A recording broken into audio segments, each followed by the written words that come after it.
بسم اللہ الرحمن الرحیم۔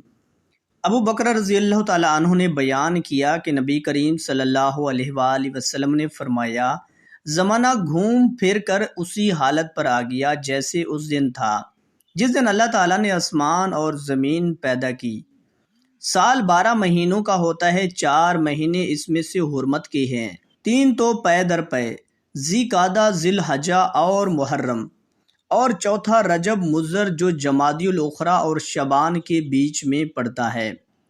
صحیح بخاری حدیث نمبر 3197۔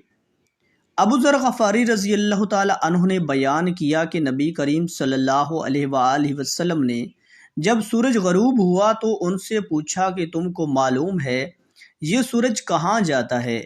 میں نے عرض کی کہ اللہ اور اس کے رسول ہی کو علم ہے۔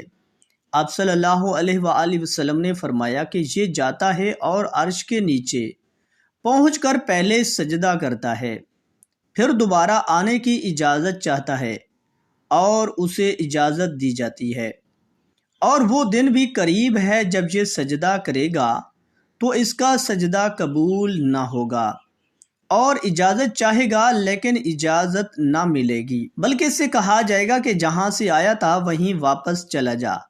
چنانچہ اس دن وہ مغرب ہی سے نکلے گا۔ اللہ تعالیٰ کے فرمان سورہ یاسین آیت نمبر 38 میں اسی طرف اشارہ ہے۔ صحیح بخاری حدیث نمبر 3199۔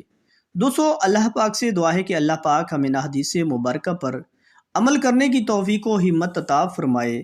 آمین ثم آمین۔